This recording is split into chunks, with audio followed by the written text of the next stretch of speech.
application process webinar. I'm really excited to walk us through all this information today. As with always, the work that we do in the department, we like to ground ourselves in our best for all mission for the state of Tennessee, and that is setting all students on a path to success. So the authorization and operation of new high-quality school options for all Tennessee families directly supports this mission. So thank you so much for your interest in leading this crucial work, serving our Tennessee students, their families, and their communities. And can I get a quick thumbs up that everyone can see our presentation?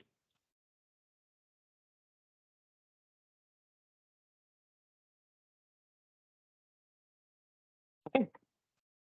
So the purpose of today's webinar is to increase your knowledge and/or comfort with the charter school application process in Tennessee. So we're going to work towards this goal by following this agenda. First, I'm going to provide an overview of the 2024-25 charter application and submission procedures. Next, we will examine the application review process. Then we'll briefly discuss the appeals process, very briefly. And then finally, we're going to wrap up with an overview of what changes have been made for this 2023 application round. So there's going to be opportunity to ask questions at the end of each of these sections, but please feel free to use the chat or the Q&A to ask questions. Nate is here. Okay, we'll work on that, John. Thank you. Nate Parker, our Senior Director of Choice, is here, and so I'm going to lean on him to help keep an eye on questions as they come in. And before we move on to the next slide, I'm going to rearrange my screens really quickly.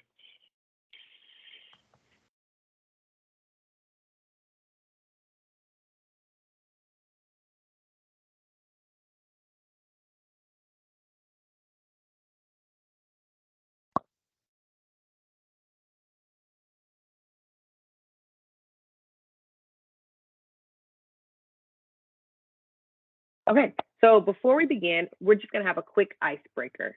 So in the chat box, can you please enter the following? Rate your knowledge from 1, meaning no knowledge, no comfort, with the charter application process in Tennessee, all the way to a level 5, very knowledgeable, very comfortable.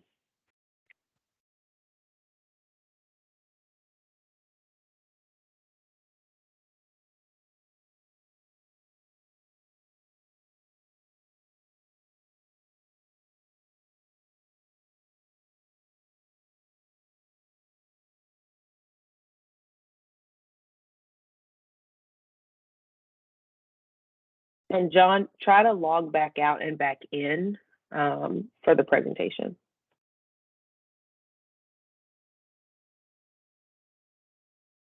Okay, I see some couple 1s, so a couple newbies. And then we have some 4s and 5s, so some people that are very familiar with the charter process in Tennessee. Those of you who are 1s, please feel free to ask questions in the chat as we continue. We're all coming in with our own experiences, and I just want to make sure that I have a good gauge for who's in the room and what your knowledge or comfort level is with this process in Tennessee. Okay, so what is the charter school application? This is an opportunity for sponsors to start a new public charter school in Tennessee or for a school exiting the ASD to apply to their home district. A sponsor is the proposed governing body that is going to be filing an application for the establishment of that public school.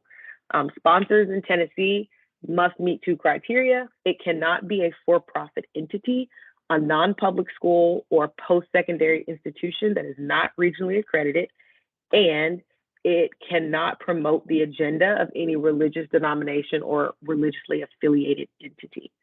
Both of these criteria can be found in state statute. It's in the TCA 49-13-107-108. And then the rules corresponding to that from the state board is 0520-14-01.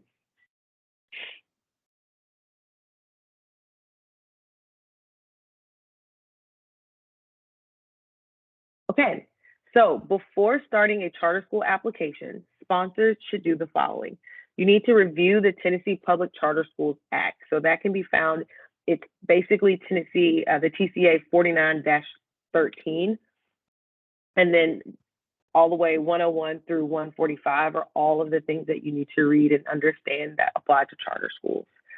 You also need to review the materials on the department's charter school website.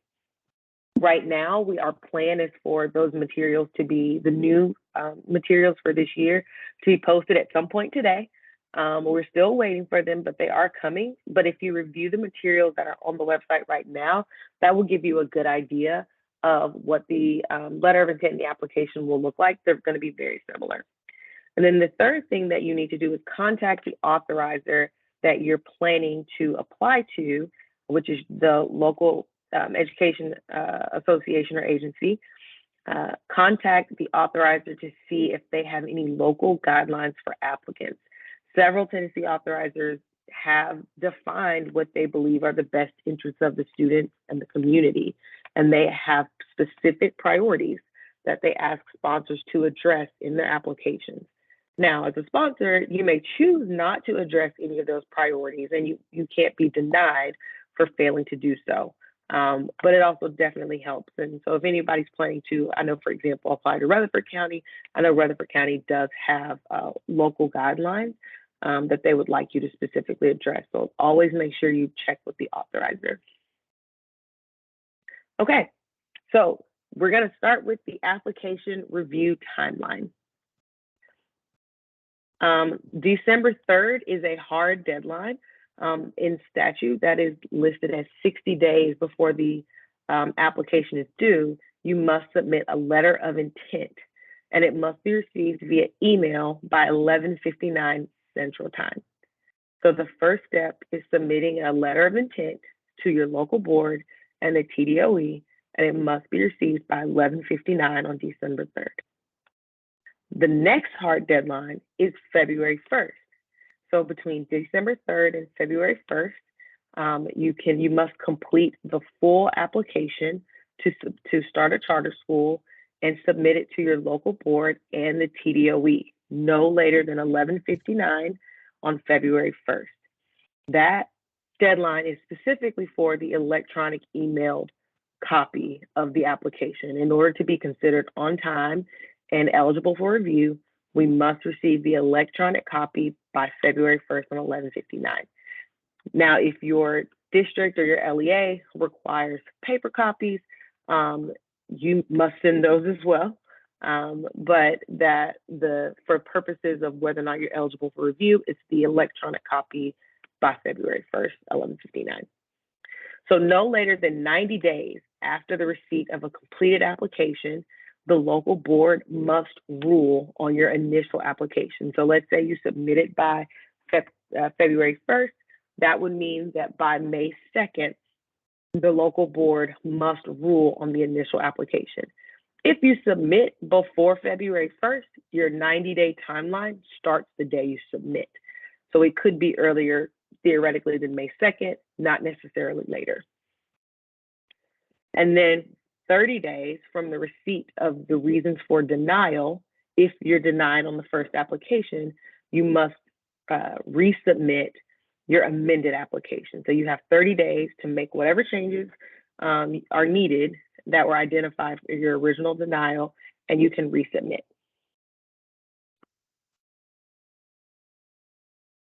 Let me let some people in. Okay.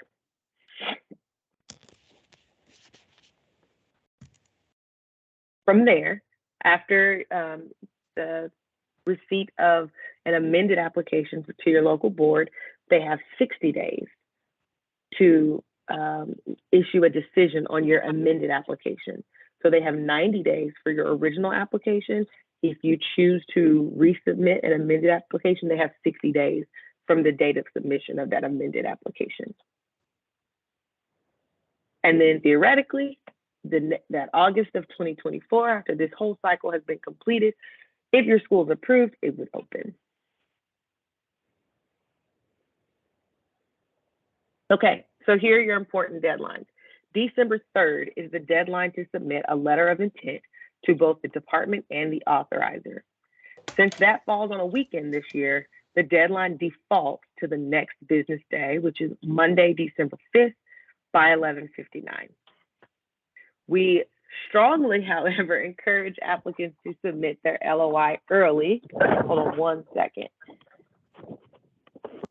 We strongly encourage applicants to submit their LOI early to avoid like missing the deadline or having an issue. If your letter of intent is late or incomplete, it will not be accepted, and you'll have to wait a full calendar year to apply. So all of this application timeline, it really is dependent upon having a submitted and eligible letter of intent. So we encourage you to submit it early. That way, if something is incomplete or there is an error, we have time to get back to you for you to fix that before that December 3rd deadline. After that, it's just not eligible and you have to wait a year. So the New Start Charter application deadline this year is Wednesday, February 1st. Per state board rule, in order, like I said earlier, in order for it to be considered on time, it must be to the department and to the authorizer by 11:59 on the 1st. Again, same thing. We really encourage you to apply and submit it before that deadline, just to avoid any issues that could disqualify you. So, where to access the application? The application for this year has not yet been posted on the website. As I mentioned earlier, we're waiting for it. It should be here by the end of the day, and we'll get it posted as soon as it has been cleared through our internal communication system. But it is nearly identical to last year's application, which you can find on our website. One thing to note, where there are key differences, we will highlight them in this presentation to ensure that you are aware. So take those notes so you kind of know what you're looking at. So you can use the currently posted application to begin your work. No new sections and no new questions have been added. All right, letter of intent. We've talked about letter of intent deadlines. Now we're going to talk about what the letter of intent actually is. All prospective charter school sponsors who intend to submit a charter application for consideration must submit a letter of intent to the department and to your authorizer using the form provided by the department at least 60 days prior to the date on which the application is due. So if applications are due February 1st, this is a quick quiz. If applications are due February 1st, when must letters of intent be submitted? If you could pop that into the chat.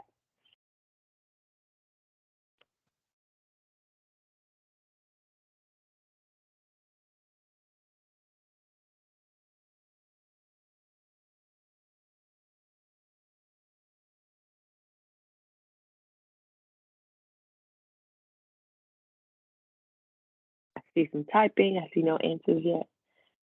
60 days prior to the date the application is due. When would letters of intent be due? All right. I see an answer from Emma. I'll take one or two more.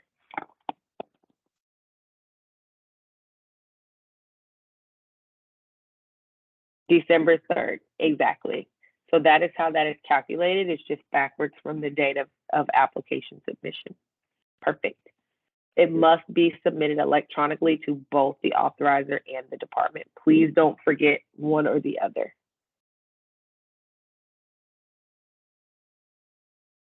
Okay, so here are the components of your letter of intent. There's a general information section. There's an applicant type. This is a section that is new in 2023. Your enrollment projections, the current leadership, and an abstract. And then eligibility, conflict of interest, and all signatures.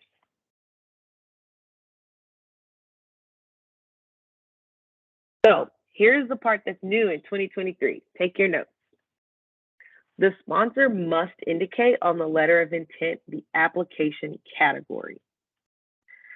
The authorizer, so the school district or, basically the school district, will determine whether the sponsor has selected the correct application category within 10 days of receipt and notify the sponsor if the incorrect category was identified.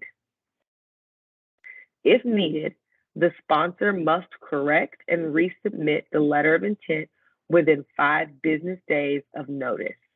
So the authorizer will give notice within 10 days of receipt if there's an incorrect category, and the sponsor has 5 days after their notification, within their notification to submit an amended letter of intent. The department can aid a sponsor who has been notified that the incorrect application category has been selected to ensure that the letter of intent is completed correctly. So if you get a message or a letter from your from your authorizer, that says, hey, you selected the wrong application and you want some support in determining which type of applicant category that you are in, you can reach out to our office as a department and we can help you determine which category is correct. And Serena, just one point of clarification here. So this is a new process was added because of state board rule this summer. So this is the first time we've added that request on the LOI. It's something that you do indicate on your application, and it determines which questions you have to answer, what qualifies as a complete application based on the questions and sections that you complete on the full application. So the reasoning behind this is that we want to make sure that applicants know before the deadline of the application that they are working on the correct application sections. And so that's kind of the why behind it.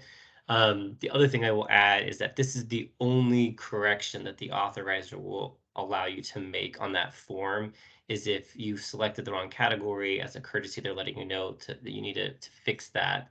But if there's anything else that's missing on the LOI, then you do not have extra time to work on that or to fix that. So I just want to clarify, this is the only piece that you have an opportunity to fix it if you've selected the wrong category. And that's just to make sure that you work on the correct application questions. Yes, this is very important. We've seen in years past where this type of conversation or revision was being had at the application deadline stage, and that's just not helpful for anyone. So we've moved it up to the letter of intent so that you go into your application knowing exactly what you need to do. Okay, so the first thing you need to determine when you're trying to complete your LOI, your letter of intent, is your applicant type. This determines, like Nate said, which sections of the application you must complete. So category 1 says new start applicant. That's defined as a sponsor with no currently operating schools proposing to start a new school in Tennessee. Category 2, you see it says an existing Tennessee sponsor with a new school model or an out-of-state sponsor, or again, this is a new section we've added to category 2, a new Tennessee sponsor proposing multiple schools. So sponsors with at least one school currently operating in Tennessee that is proposing to start a new school with maybe a change in their focus or change in their grade structure from their existing school, or a sponsor with at least one school currently operating outside of Tennessee, but they don't have any schools currently operating in Tennessee proposing to start one in Tennessee. Or lastly, a new to Tennessee sponsor, maybe they don't have any schools in any state, but they are applying for multiple schools in Tennessee in the same application cycle. So if you're trying to open, whether it's 2 schools in the same LEA or 1 school in one county and another school in another county, you still would be categorized as category 2 because you're proposing multiple schools. Category 3 is an operator with at least one school currently operating in Tennessee that is proposing to start a new school with no material change in focus or in grade structure from the existing school. The reason why these different categories are important is because you already have an approved application, you already have an approved and authorized charter school, and you want to open a very similar school just in a different community or a different county, we can use your approved application. You can use that information in your new application to save you some work. And so that's kind of why we have these different categories. And then lastly, is a sponsor with an existing school in the Achievement School District that is proposing to exit the Achievement School District and transition to your home LEA pursuant to an Achievement School District school exit plan. So, quick practice. In the chat box, please enter the following. Please enter which applicant category you fit into, 1, 2, 3, or 4, and why this category. And you can see an example on this screen. This is very important. I want to make sure everyone understands which applicant type they fit into during this webinar.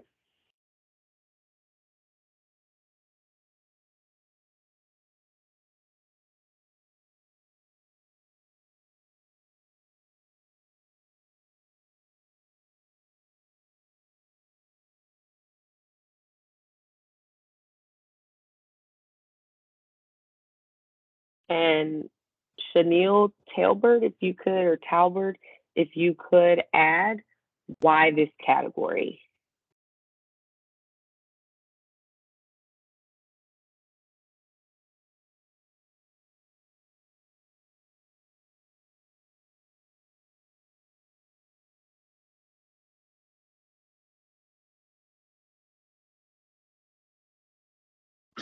Sorry about that. I didn't realize that you wanted us to put the applicant type next to the category. But that's what you were looking for, right? All good. Yep, you did it. Okay, thanks.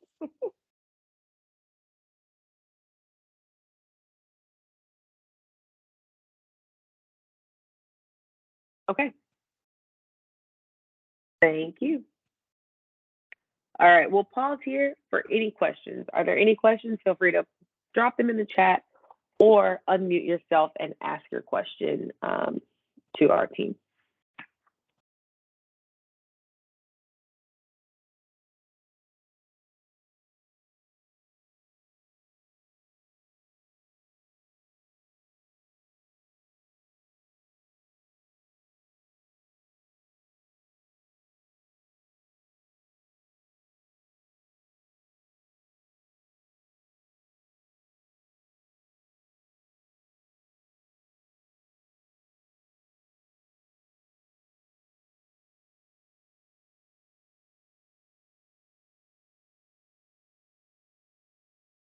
Okay.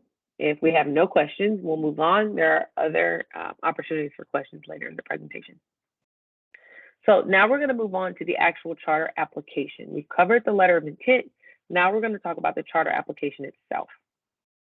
Here are the 5 main pieces of the charter application. We have the general information section, the assurances form signed by the authorized representative, the application narrative that addresses each applicable section, your projected budget, and then all of the attachments that are applicable to your application. There is a 250-page limit, which sounds like a lot, but it's not.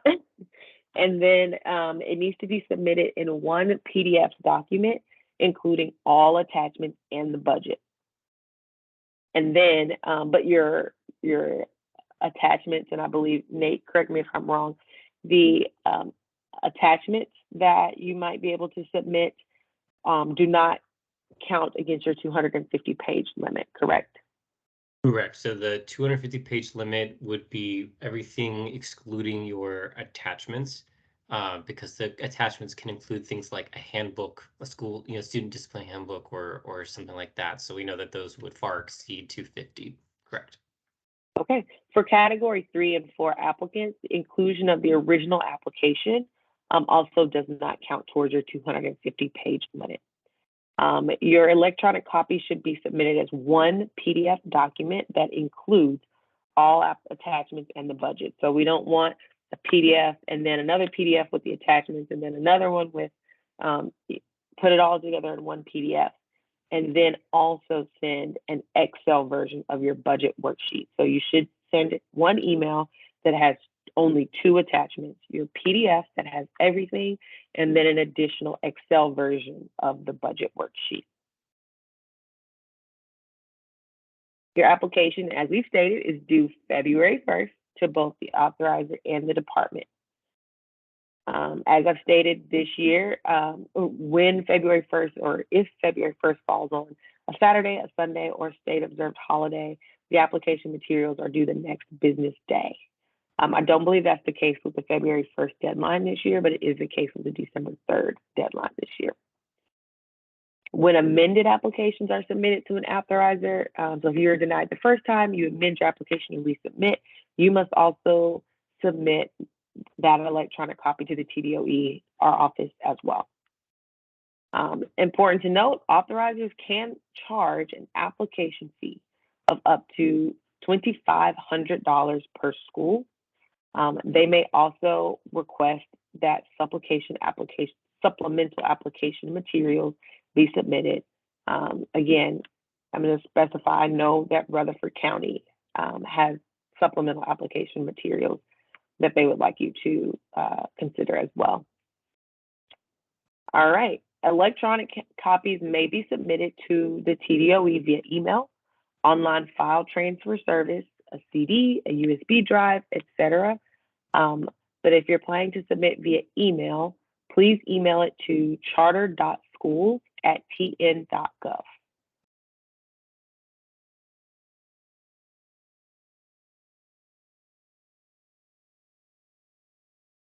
Okay, here's the application section. So the first one we talked about was general information.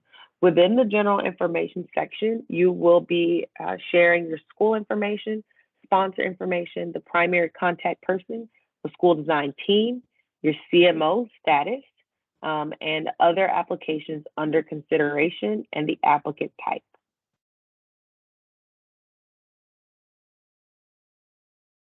Then you have your signed assurances. You need to carefully review them.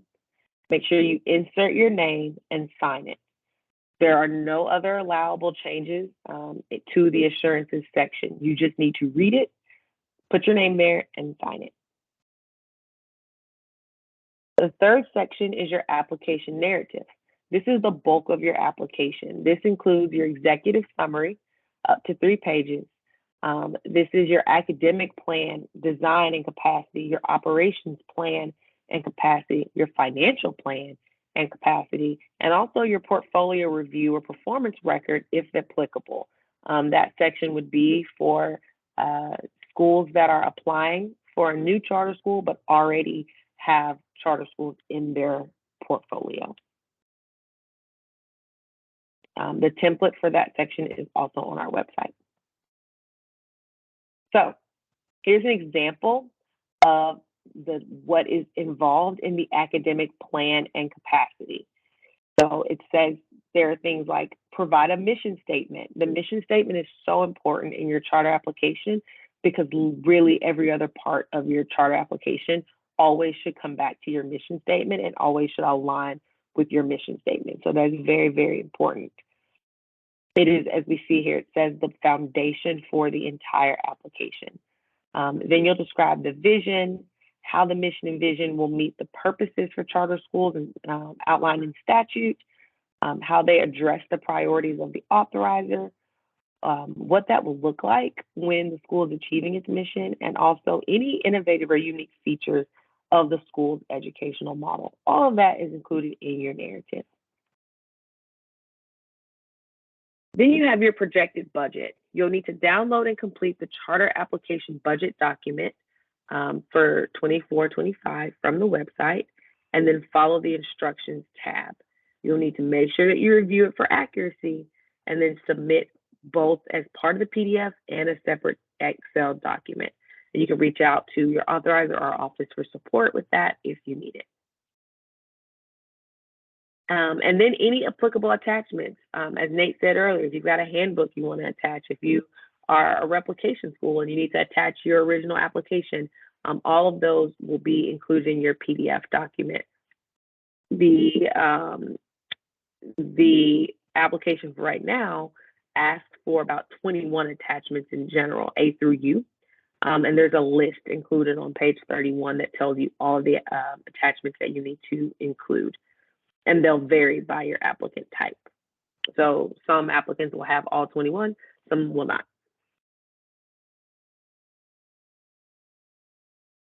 And Nate is going to take us through a brief overview of TISA. Great, thank you. And so we wanted to just touch base real quick on some upcoming changes that are happening in our state that are going to impact, just the planning that goes into a typical charter school New Start application. And so just know that we're going to host a separate webinar in December for anyone who submits a letter of intent and is planning on applying this year to provide additional information and supports around the budget and just things to keep in mind. This is the first year that folks are applying and not using BEP as our kind of budget foundation. Will be implementing TISA next fall. So TISA is our Tennessee Investment in Student Achievement. It's our new funding formula that is more student-based and will take place next school year. This is our last year for our basic education plan. And so that we know that's going to cause a little bit more questions than usual around how to project and how to create those budgets. So like I said, we'll hold an additional webinar in December. Anyone who submits their letter of intent or just wants to know more information about how to plan that for future applications can join us there, and we'll be able to answer a lot more of the questions at that time. In the meantime, if you're not familiar with TISA, you're coming from out of state, or you just haven't heard much about the news yet, I encourage you to go onto our website, which is linked there, and we can share out if anyone needs, because we have a lot of resources on the website already that explain exactly how that's going to look and how that will be implemented. And then that last bullet there is a link as well, also found on our website, that provides a TISA calculator.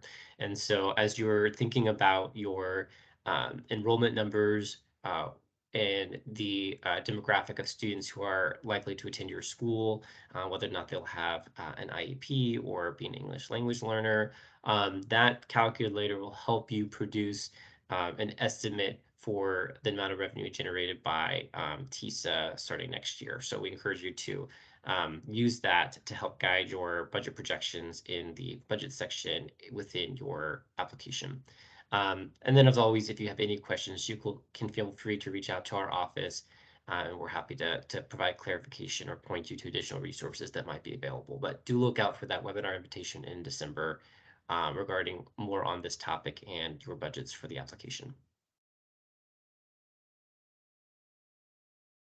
And then the last thing I just wanted to flag for you all, I'm sure that you've seen some things in the news, or maybe if you've been a charter school operator in Tennessee for a while and understand that there's some budget available, funding, I should say, available through our office. There are currently two funding streams that are coming from the Tennessee Department of Education's charter school office. And those are the Charter School Facilities Fund, which are built into our state statute, and then also the Charter Schools Program, the CSP grant, which is a federal grant that we were just re-awarded for the next 5 years. So we're really excited about that. So a couple things here. First, both of these are for new schools to be competitive applications, and no funding is guaranteed. So that's important because I think sometimes we receive feedback from folks who are reviewing applications that without any proof or evidence, charter schools will put into their budget that they're going to receive X amount of dollars in CSP funds or whatever other grant. So just make sure if you're making any assumptions about the type of funding that you will receive, that you'll need to provide evidence that you've actually been guaranteed that funding. So you certainly could talk about your plan to apply for the CSP grant, or potentially apply for the facilities fund. But you would not want to indicate in your application that this funding has been guaranteed, because both of these require an approved charter agreement with an authorizer before we can award any funds. So no one will be awarded a fund before the process, before their charter application is approved by an authorizer. But certainly, we want you to know that these exist and that they are available to New Start charter schools. So for the CSP grant, this is what we call the Planning and Implementation Grant. It is a 3-year grant awarded to New Start schools. Folks who apply and are awarded the grant for this next round, it will be $750,000, but essentially $250,000 for your first 3 years. That includes an 18-month planning period before the beginning of the school operations begin, and then 2 implementation years once your school year has opened. There's going to be a lot more information about this coming down the pike soon. We literally just got this grant about a month ago, so we're working internally to get the funds moved into our system, to have our applications approved. So we were hoping to get this particular grant out as soon as possible. And it will also be available to any charter schools that were just approved this past year. They'll be able to apply as well. And then anyone who is approved in this upcoming spring into fall, the application will definitely be up and available to them by the time those charter schools have been approved. So definitely keep an eye out for that.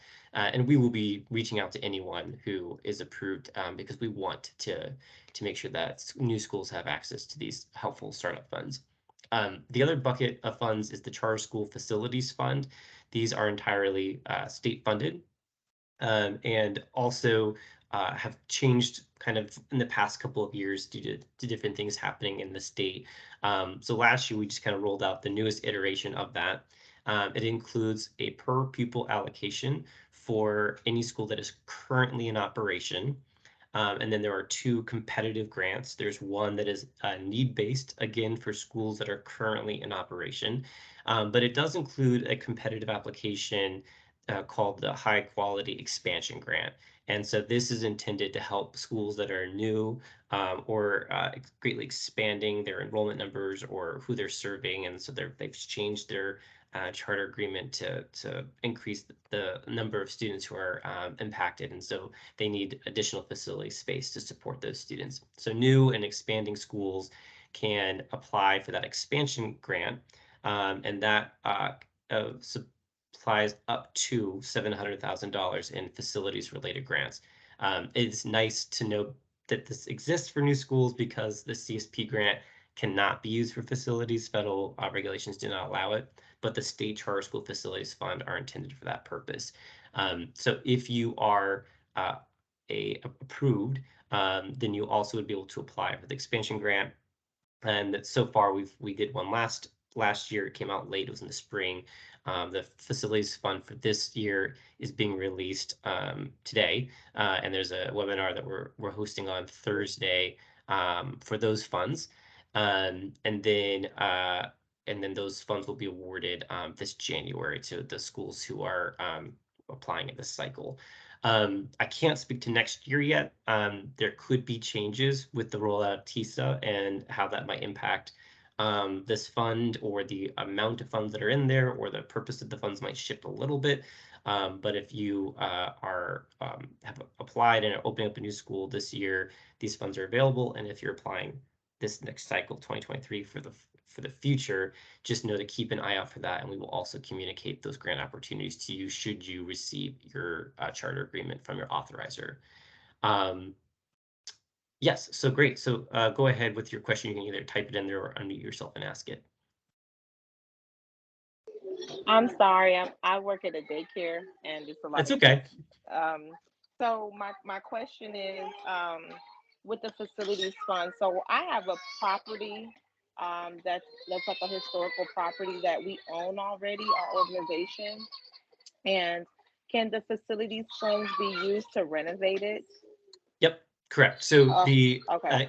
Yeah, so the application should be posted today, if not, if it hasn't already been posted, and we can share the link to find that grant on our website. And you can go ahead and review the application. It explains all of that in the first couple of pages, but it is to purchase new property, purchase land, or to renovate existing spaces. So if you, like you said, a lot of new schools might purchase buildings that traditionally weren't used for educational purposes, like an old strip mall or something, and then convert it into a school building. So if you had already purchased that, you could then use those funds to help renovate and prepare your facility to support your new school as well. Correct. Question on that. Do you have to submit your letter of intent and start your application before you can apply for that grant? So in order to be eligible for the facilities fund, you would have to have a school that's already approved. So So this is more of a flag that this is a funding opportunity that you should look into should your school be approved either, this spring by the authorizer or in the fall by the commission. If you appeal your decision, that there will likely be another application that's posted at that point. So it's something to keep in mind as you're thinking about and thinking ahead in your budget that those funds may be available to you to use for that New Start facility. For folks on the Right. line who are currently operating schools, they would be able to apply for any school that they're already operating, and I'm sure they're already well aware of this process because they were involved in it last year. But if you're a brand new school, then you would have to wait until you've been approved by the authorizer, and then you would be able to apply for these funds. Thank you so much. And did you say you have a webinar coming up on that, or is that something we have to do independently? So for the facilities fund, there is a webinar scheduled for this Thursday. And so if you're interested in tuning into that, we can share that link with you after this. And then also you can, if you just want to go ahead and review the application that's posted, it should be posted at some point today, and that has all this information as well. Thank you so much. Absolutely. We're excited that we're able to extend these opportunities for our schools. We know they're really helpful for new schools, but then also ongoing, just maintaining our buildings and making sure that they are the best and safest learning environments for our students and our staff. I believe Thanks, Serena. Samuel has a question as well. Hi, this is Samuel. I have two questions. One of them is the charter school startup grant. We are hearing some rumors that the federal government is going to decrease or cancel the charter school grant. Is there any specific update, or do you have any official information about that? No, nothing official. I think there's always a possibility when it comes to funds that are earmarked for certain things, especially at the federal level, that those things can change. And so what I can tell you that we know for sure is that our grant has been guaranteed and already funded for the first 2 years. And so we were awarded a little over $24 million total. In our plan, we had the bulk of those funds being awarded in the first 3 years for those planning and implementation grants, and the last 2 years were very small and mostly focused on allowing schools to spend down the funds that they were already awarded, and then some of the supports that the state will be providing. So we at least know that in terms of like the number of grants that we wanted to award, that we have enough funds to do at least 2/3 of the work that we had planned to do. So if any change were to happen, then we know that we're still in a pretty good spot and able to award probably close to 20 planning and implementation grants over the next couple of years. But we've not heard anything about a plan to reduce it. But we do know that they intentionally awarded 2 years worth of funds. And that was in part to avoid, if there was any change, that it wouldn't greatly impact the awards that we received, because those funds have already been promised to the state of Tennessee. Great, thank you. My second question is, we are operating under the Memphis Shelby County Schools. Can an organization or foundation operate schools under two different districts? If you want to open a school in Nashville, do we need to have a separate organization, or can our organization open schools in different districts? Yeah, so a single organization can operate or be act as the governing body over a school in any county in the state. So you would not need to form a separate entity for that. Okay. Just know, I will let you know that just expect that you should definitely do some work to understand what differences might exist within that authorizer or LEA. So while they use the same application, the same template, there are going to be differences between, how they maybe have certain priorities that they're looking for, or certain communities that they want new schools to focus on, or certain programs. So definitely reach out to those authorizers and see if you can gain some information about what they're looking for in expanding charter schools. But there are currently several operators in the state who operate schools under two or more different authorizers. Can I add something there, Nate, too? And also just make sure that if you are a currently authorized operator, and you're submitting a letter of intent for through another LEA, that you are selecting the correct applicant type. That's the type of situation that you would really want to pay close attention to your application type on your LOI, because that is a separate, that is a different category than just a new start application. Okay, I'm going to go ahead and push us forward. If you guys have any more questions, I said I have two. Please say that again. Okay. So I said two, but I have one more question. Replication grant. Does Tennessee, do we have the replication grant opportunity, or do we need to go to the federal application process?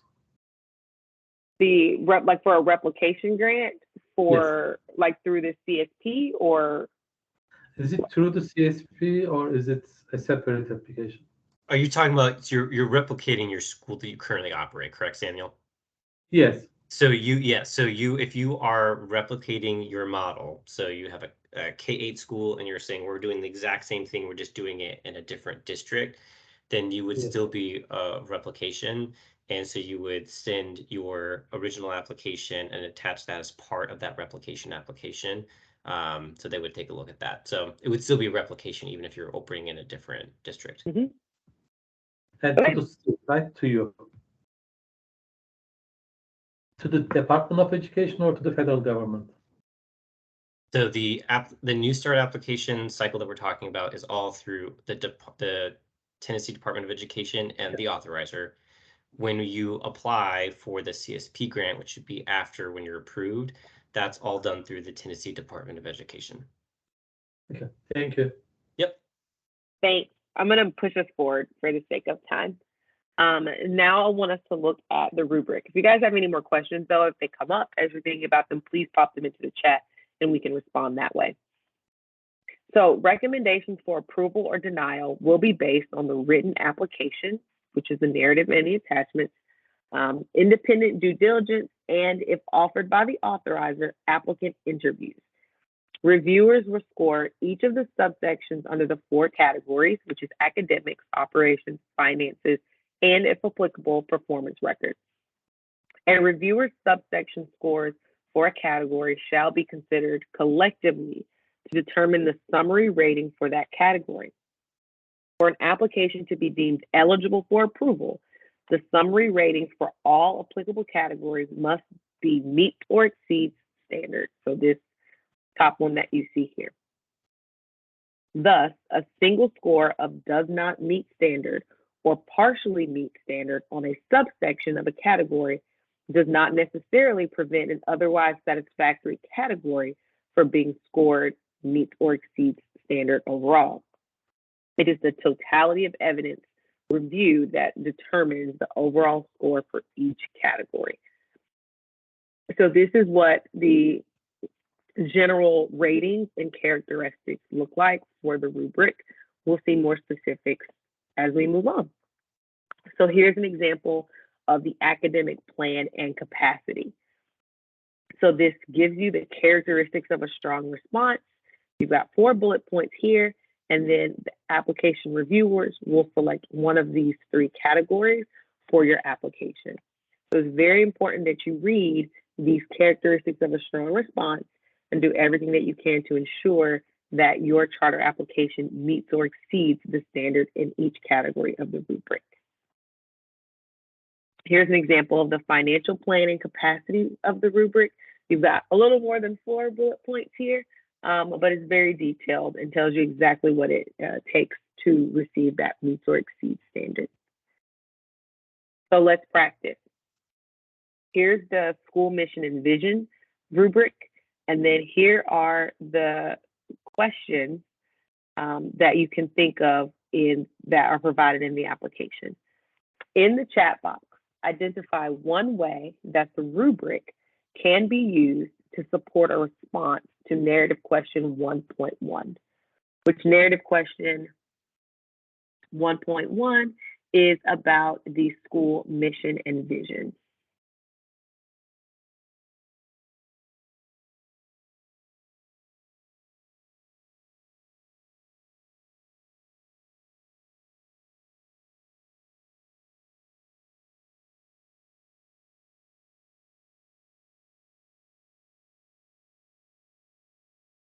I see that it's a little hard to read down here. I'll read the first part. It says, in this section, provide a mission statement for the school.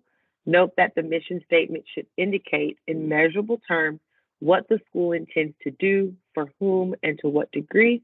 And the school's mission statement provides the foundation for the entire application. And this rubric is how that is evaluated by the reviewers.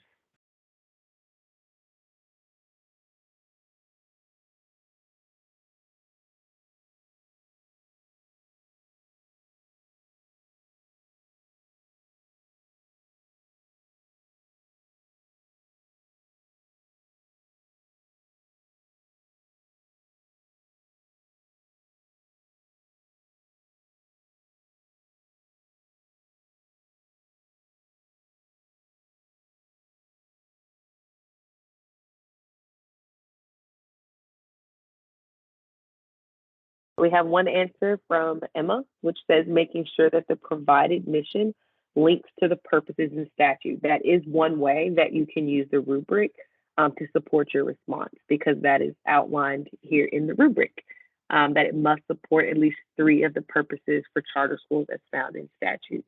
Another way, if you look at this first bullet point, it says the mission statement is clear, concise, compelling, and measurable. Measurable is down here in this in the outline, but making sure that it's clear, concise, and compelling is in the rubric.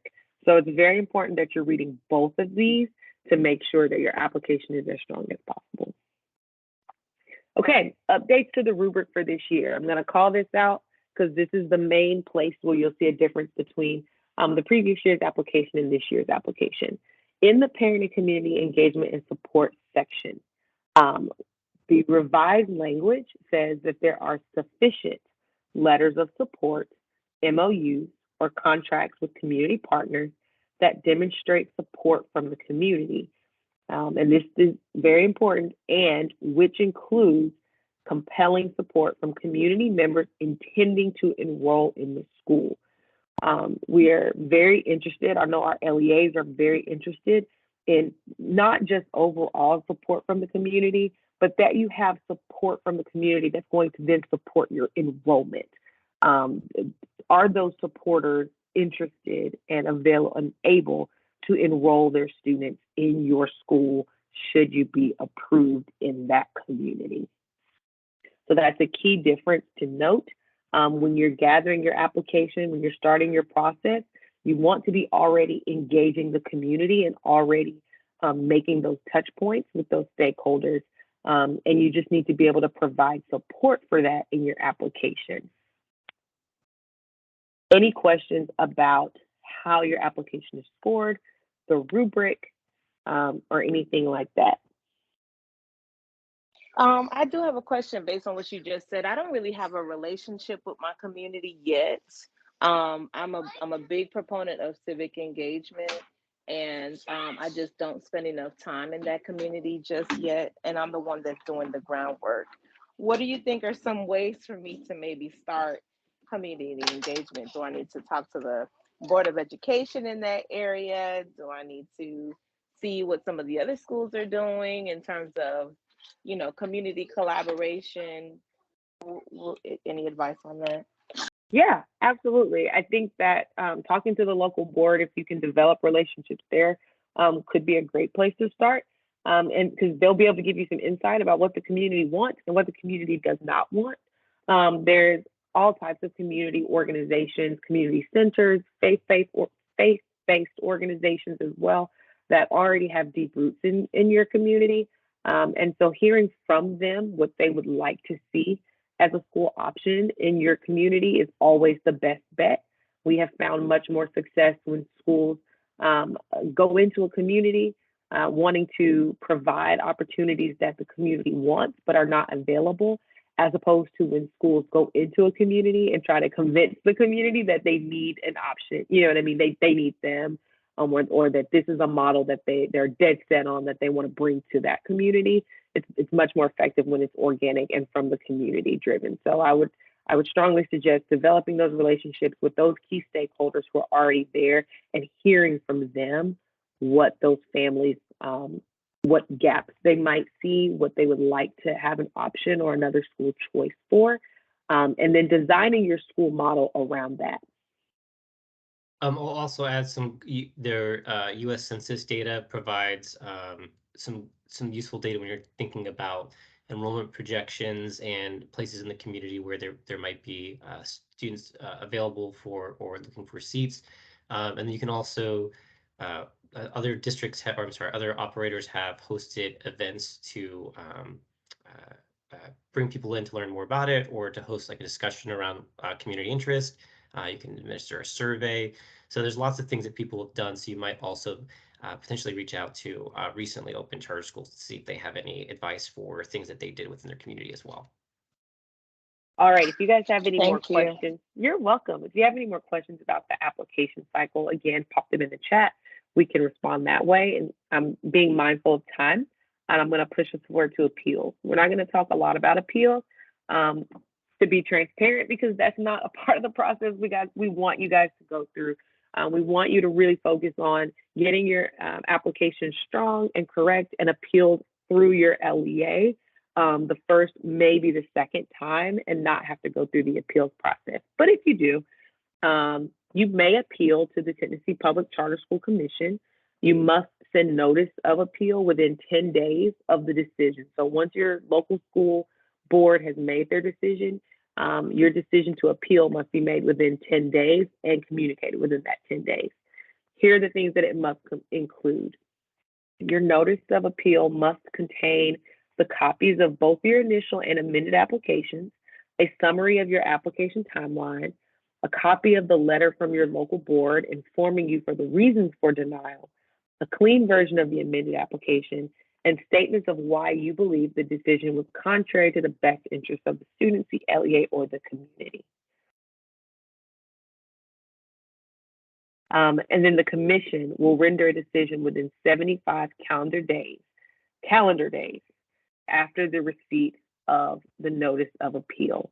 So it's all dependent upon when you send notice of appeal, when that 75-day timeline begins. So here's that timeline. By July 31st, let's say, for example, if July 31st, your local board rules on an amended application, then by August 10th, you would need to submit your notice of appeal, should you choose to do so, to the commission. Then the commission would conduct a de novo review, an interview, and a public hearing. Let me go back while I'm here. The commission will use the same application rubric to review your application as your LEA. They will not use anything different. So before you go through the appeals process, make sure you understand your local LEA's decision first. Because if there are parts of your application that are deficient per the rubric, the commission is going to find the exact same thing in their review, more than likely. So take the LEA's feedback, especially that first round, very, very seriously, and make those changes, because the commission is going to use the same information. After the commission does their review, their interview, and their public hearing, the executive director will issue their written findings, and then the commission will render a decision on the appeal by vote. And then August 2024, your school would open. So you can kind of see how this timeline kind of kicks off around July and could run all the way through October. So this is a significant period of time, but it's all based on when you submit your notice of appeal. That's how the timeline will go. Any questions about an appeal? Please put them in the chat.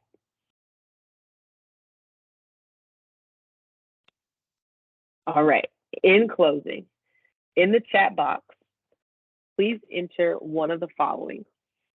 One, what is one piece of information or insight you learned today that will help you in completing your application?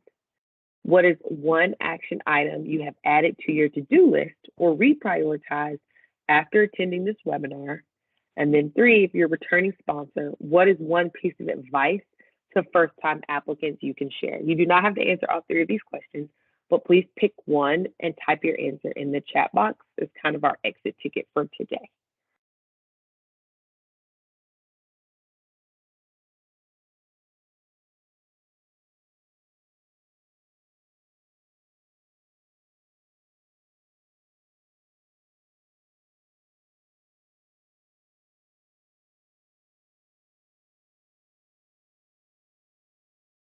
Yes, the facilities funding is very helpful as an option when you're thinking about budgeting.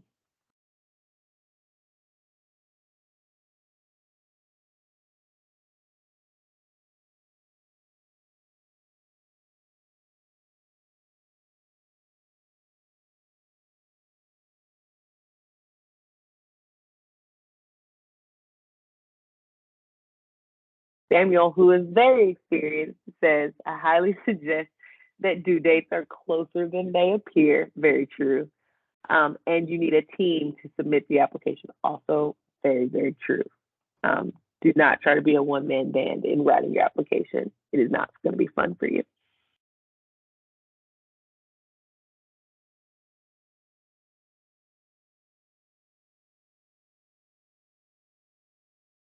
All right, I'll give y'all just a couple seconds to submit your responses. In the meantime, I want to display my contact information. So again, I'm Serena Sales, the Director of Charter Schools in the Division of Choice.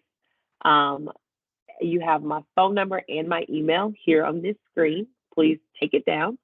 However, when you are submitting your LOI and your charter application, please send it to charter.schools@tn.gov.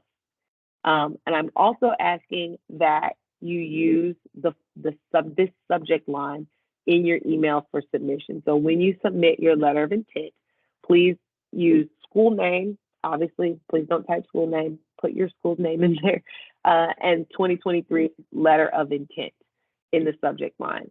That will allow me to ensure that your letter of intent does not get lost and gets logged as an on-time submission, as well as I'll receive it if you send it early, and be able to review it and make sure I kick it back to you if there's anything that you need to change if it's received before the deadline. So please use that subject line in your submissions for your letter of intent. And then once I receive all the letter of intent, I'll make sure to message out to all of those people the exact subject line that they need to use for their application. But for letter of intent, your school 2023 letter of intent, please. Okay. Thank you guys so much for your attendance and your engagement and participation in this webinar. I'm going to stop recording.